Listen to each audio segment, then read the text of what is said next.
আল্লাহর রহমতে আপনারা সবাই ভালো আছেন। আমি মোহাম্মদ রুকুনুজ্জামান রিফাত।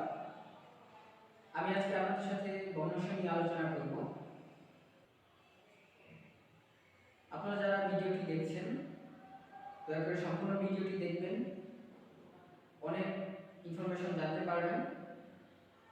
আর যেসব চাকরি প্রত্যাশী ভাই বোনেরা আছেন তারা বর্ণসংখ্যা সম্পর্কে আমি পরপর কিছু ভিডিও দিব। সেই ভিডিওগুলো যদি আপনারা গুরুত্ব সহকারে দেখেন, চাকরি পরীক্ষায় আসা প্রশ্নগুলো, পরীক্ষায় যে প্রশ্নগুলো বর্ণসংখ্যা থেকে এসেছে সেই প্রশ্নগুলো নিয়ে আলোচনা করব। আপনারা যদি সেই প্রশ্নের সমাধানগুলো গুরুত্ব সহকারে দেখেন, আশা করি ভবিষ্যতে বর্ণসংখ্যা থেকে যে সমস্ত প্রশ্ন আসবে চাকরি পরীক্ষায় আপনারা সবগুলো প্রশ্নের সঠিক অ্যান্সার দিতে পারবেন। তাই আমাদের আপলোডকৃত সমস্ত ভিডিও গুরুত্ব সহকারে দেখবেন। আশা করি আপনাদের চাকরি পরীক্ষায় গণিতের অংশে অনেক ভালো হবে। আজকের ভিডিওতে আমরা জানবো ফ্র্যাকশন বা ভগ্নাংশ সম্পর্কে। দুইটি পূর্ণ সংখ্যার অনুপাত বা ভাগ করলে যে রাশি পাওয়া যায় তাকে ফ্র্যাকশন বা ভগ্নাংশ বলা হয়। দুইটি পূর্ণ সংখ্যার অনুপাত বা ভাগ করলে যে রাশি পাওয়া যায় তাকে ফ্র্যাকশন বা ভগ্নাংশ বলা হয়। ভগ্নাংশকে লিখতে পারি আমরা এইভাবে: ভগ্নাংশ সমান উপরে থাকবে লব আর নিচে থাকবে হর। ভগ্নাংশের উপরে থাকে লব আর নিচে থাকে হর। ভগ্নাংশের উপরের অংশকে বলা হয় লব এবং ভগ্নাংশের নিচের অংশকে বলা হয় হর। এখন বাচ্চারা অনেক সময় লব আর হরকে ভুল করে ফেলে। এক্ষেত্রে বা আমরা বড়রা অনেক সময় লব আর হরকে ভুল করে ফেলি। এক্ষেত্রে আমরা কিছু টেকনিক অবলম্বন করতে পারি। যেমন আমরা প্রায় সবাই কম বেশি দুধ খেয়ে থাকি। দুধ যখন গরম করা হয়, দুধ গরম করার পর দুধের উপরে একটি আবরণ জমা হয়, সেই আবরণকে হর, এই আবরণকে আমরা হর বলে থাকি। তো আমরা এগুলো মনে রাখতে পারি: দুধের হর উপরে থাকে, অঙ্কের হর নিচে থাকে। দেখুন আমি যা বললাম, এখানে দুধের হর উপরে থাকে, দুধের হর উপরে থাকে কিন্তু অঙ্কের হর কোথায় থাকে? নিচে। তাহলে আমরা বলতে পারি দুধের হর উপরে থাকে, অঙ্কের হর নিচে থাকে। তাহলে যদি বলি আমি উপরে 8 নিচে 9, তাহলে এখানে হর কোনটি? তাহলে সহজেই যে কেউ বলতে পারবে, বাচ্চারাও বলতে পারবে। যদি তার মাথায় এটা থেকে থাকে যে দুধের হর উপরে থাকে, অঙ্কের হর তো নিচে থাকে, তাহলে এখানে হর হবে 9। তাহলে এখানে হর কত? 9। অঙ্কের হর নিচে থাকে, তাহলে এখানে হর 9। ওকে, কত সুন্দর, তাই না? বাচ্চারা সহজে মনে রাখতে পারবে যে দুধের হর উপরে থাকে, অঙ্কের হর নিচে থাকে। তাহলে আবার যদি আপনাকে বলা হয়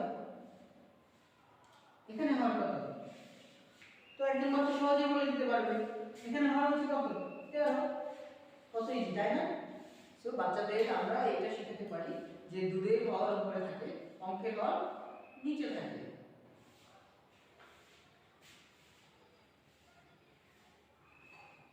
হর যেহেতু নিচে থাকে তাহলে লব কোথায় থাকে? উপরে থাকে। হর যেহেতু নিচে থাকে, লব তাহলে কোথায় থাকে? উপরে থাকে। তো লবকে ইংরেজিতে বলা হয় নিউমেরেটর। ইংরেজিতে বলা হয় নিউমেরেটর।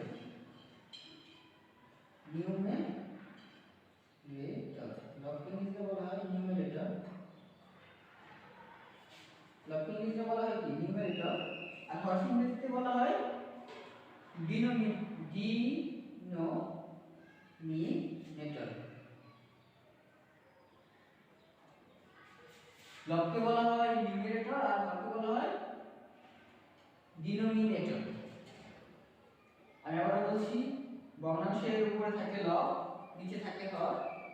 লবকে বলা হয় ইংরেজিতে নিউমারেটর, আর হরকে ইংরেজিতে বলা হয় ডিনোমিনেটর।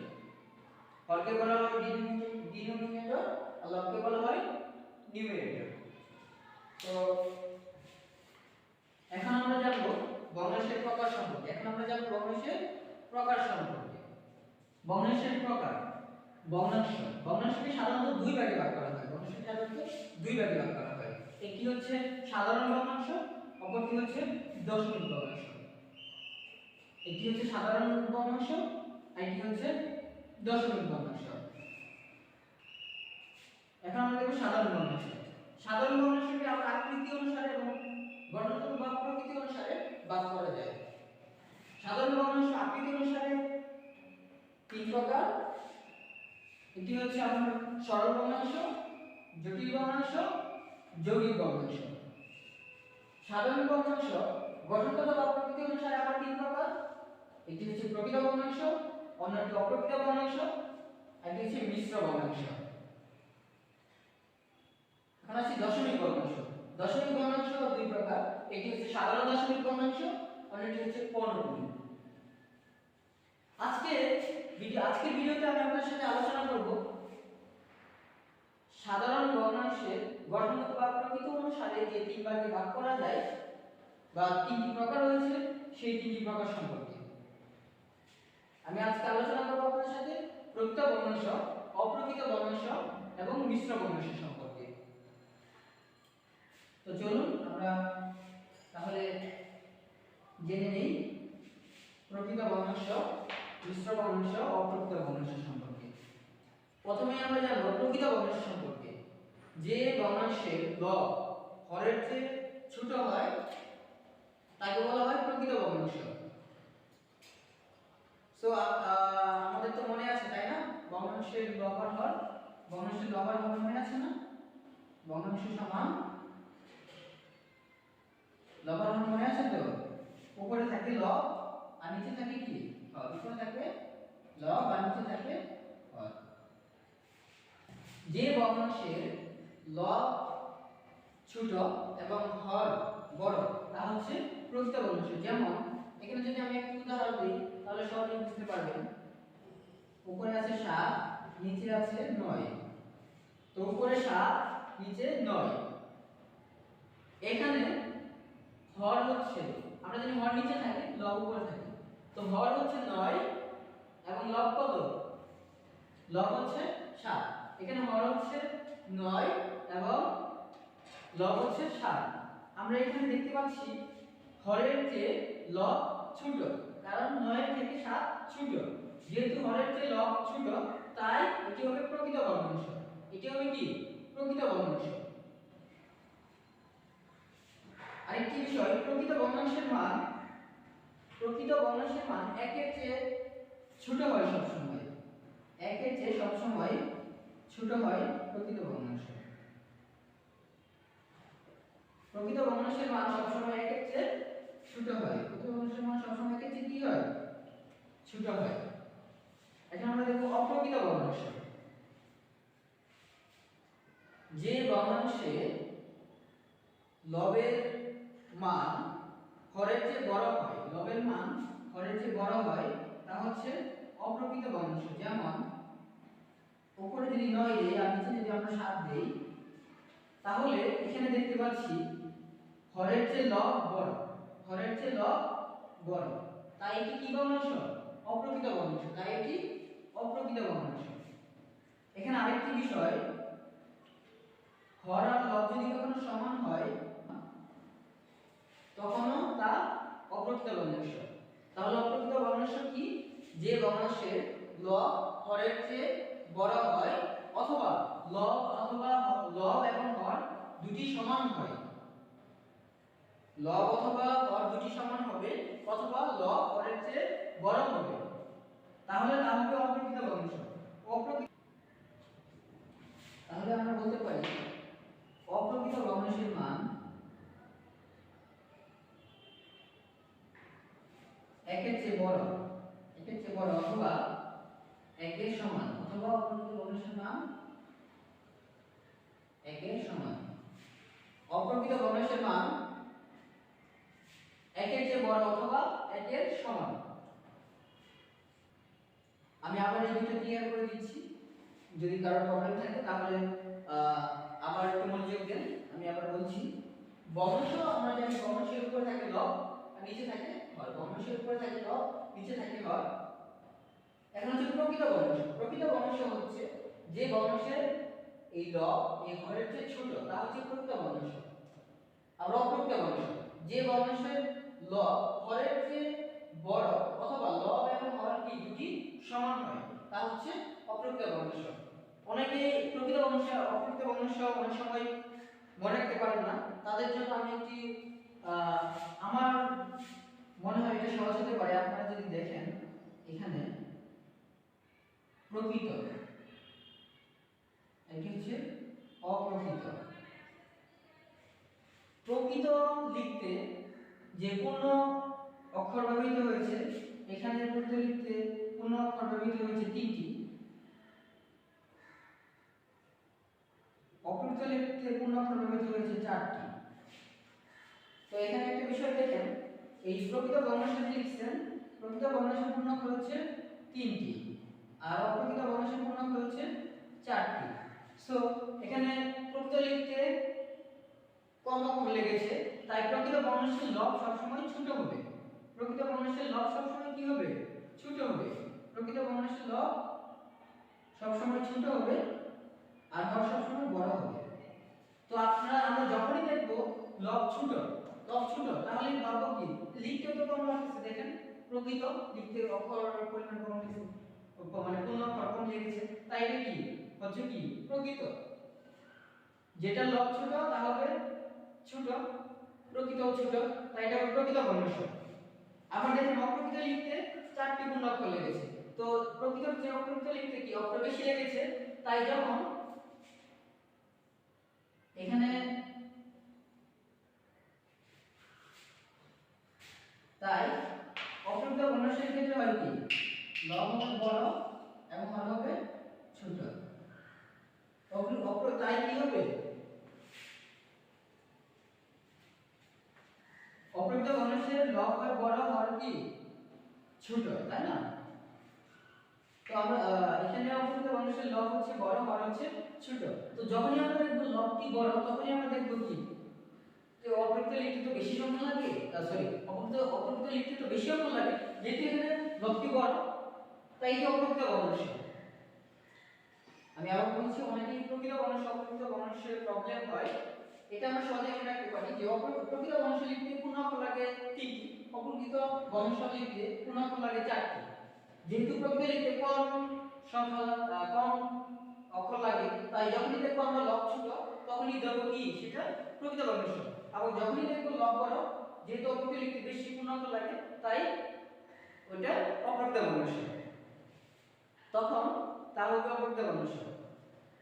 তো আশা করি আপনারা বিষয়টা ক্লিয়ার প্রকৃত ভগ্নাংশ এবং অপ্রকৃত ভগ্নাংশ সম্পর্কে। যদি আশা করি এখন আর কারো সমস্যা হবে না।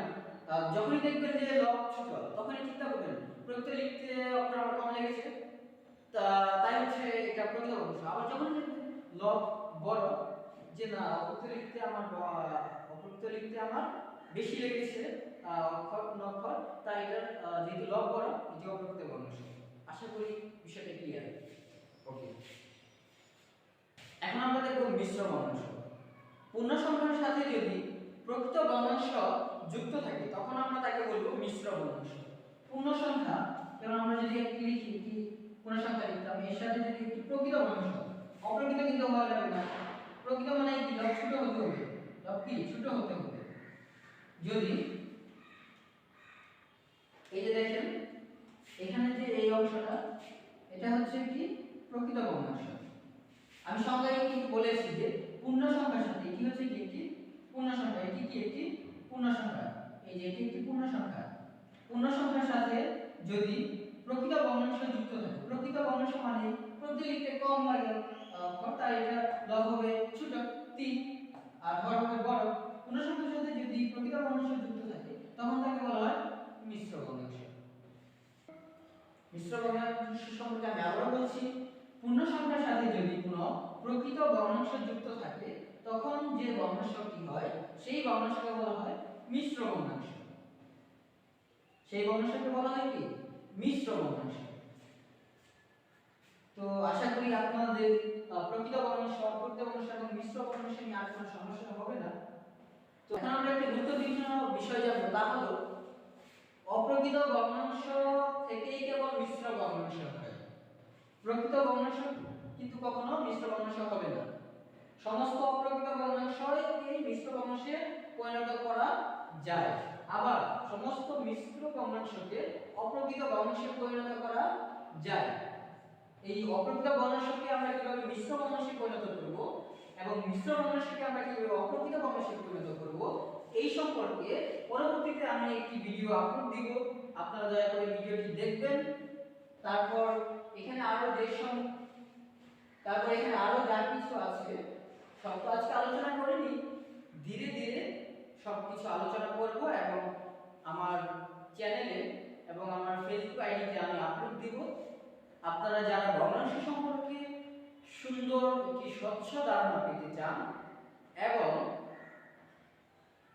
যারা চাকরি প্রত্যাশী ভাই বোনেরা আছেন, তারা যদি ভগ্নাংশ থেকে পরীক্ষায় আসা সমস্ত প্রশ্নের সঠিক উত্তর দিতে চান, আমি বিগত সালে বিসিএস এর যে সমস্ত প্রশ্ন এসেছে ভগ্নাংশ থেকে অথবা আরো অন্যান্য যে সরকারি চাকরির পরীক্ষায় এসেছে সেই সমস্ত প্রশ্ন নিয়েও আমি আলোচনা করব। দয়া করে আপনারা সাথেই থাকবেন। আশা করি আপনাদের ভিডিওটি ভালো লেগেছে। দয়া করে আপনারা চ্যানেলটি সাবস্ক্রাইব করবেন, যারা সাবস্ক্রাইব করেননি লাইক করুন এন্ড শেয়ার করবেন। ধন্যবাদ সবাইকে, ভালো থাকবেন। আসসালামু আলাইকুম।